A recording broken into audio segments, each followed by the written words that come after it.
What is up, everybody, and welcome back. So today we got a nice quick another one-day install, but before we get into that, as you can see behind me, the hood and the trunk are back from the body shop. So if I mentioned it in the last video, but the local shop, Dan's Auto Body, they took the hood and the trunk and re-cleared them.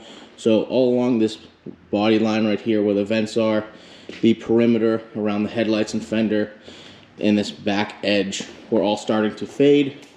The trunk was by far the absolute worst of it.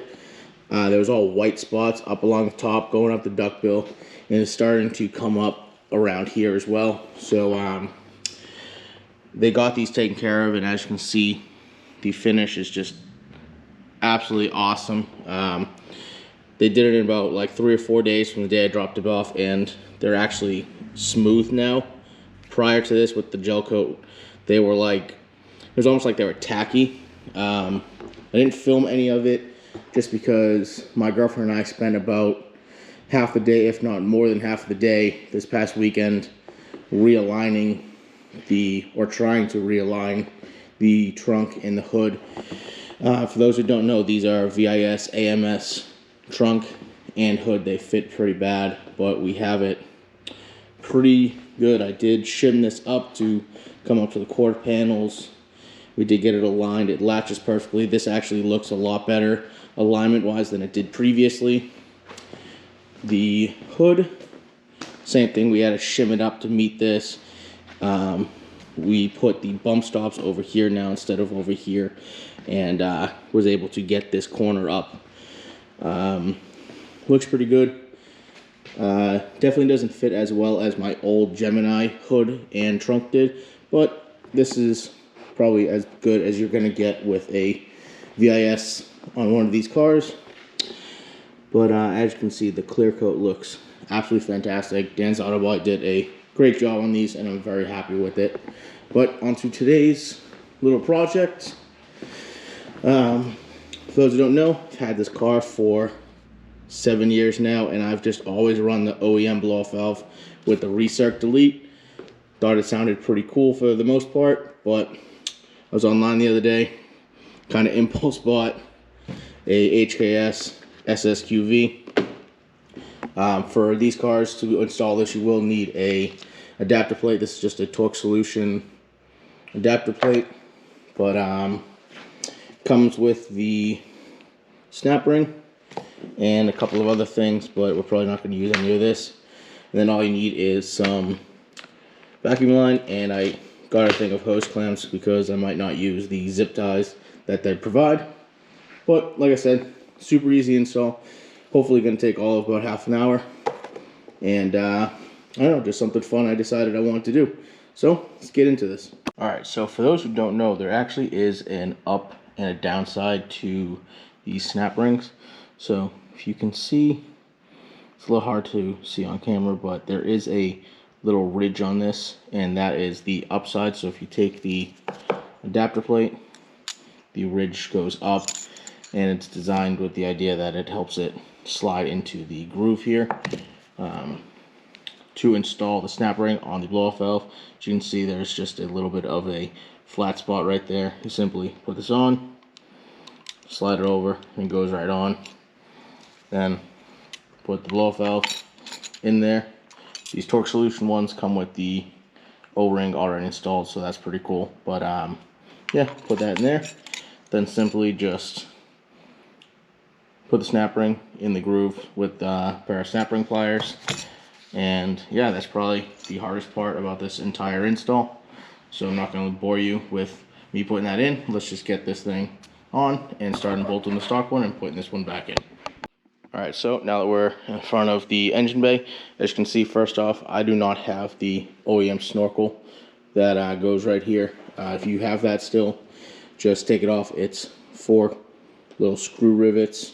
I don't have one just because I want to be able to take my bumper off nice and easy, and you don't really need one when you have an aftermarket intake.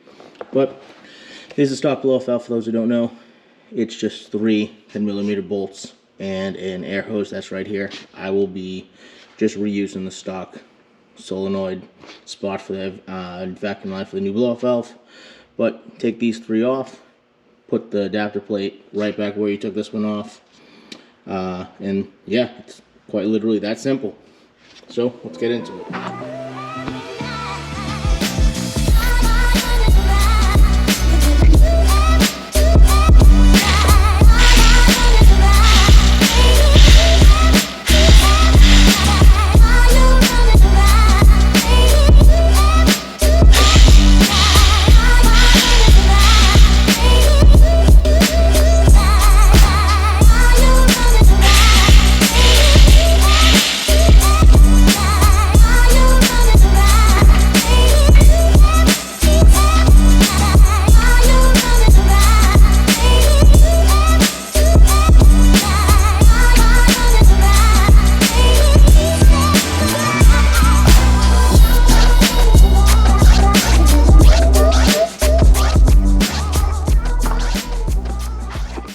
Alright, so now as you can see, we got the stock blow-off valve unbolted.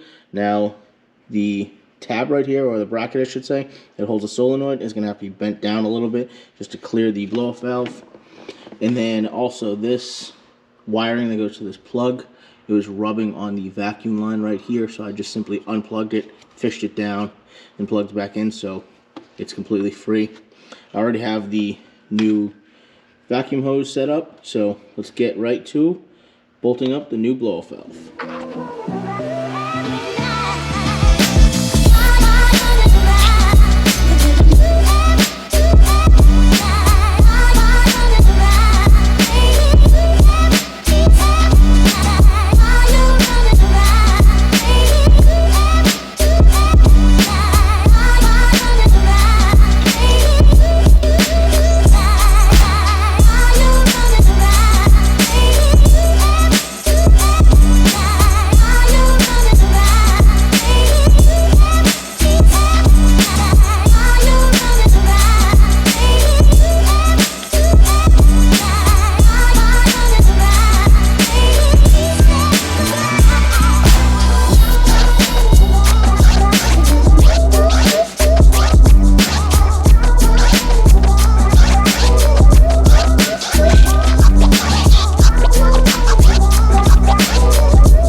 Alright, so now that we have the top one and the bottom bolt tightened up on this, you have to take the blow-off valve and spin it to get access to the third hole right here.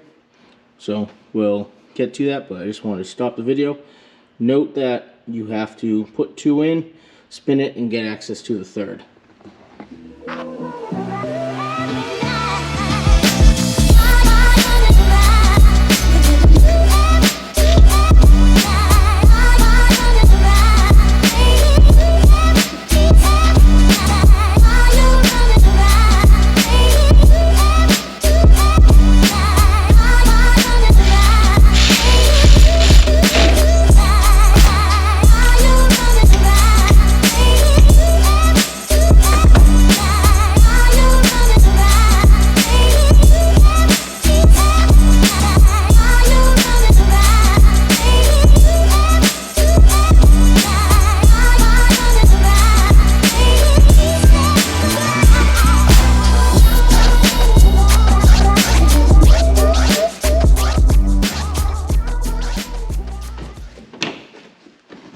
Alright, so now that we have the blow-off valve in place, all three bolts are on. I'm going to take the air line,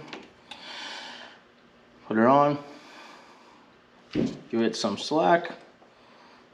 I'm going to take air suspension airline cutter. This is just going to ensure we get a nice straight cut.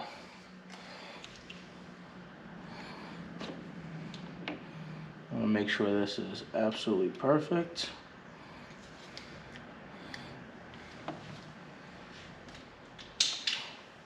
Now just simply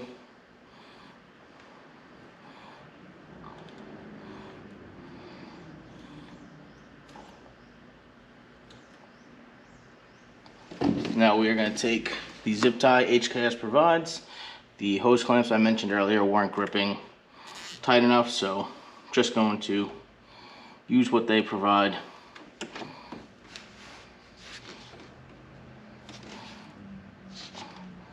Pull that nice and snug.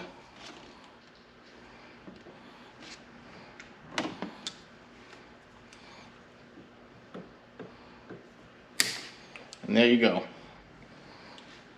Just like that, that's done.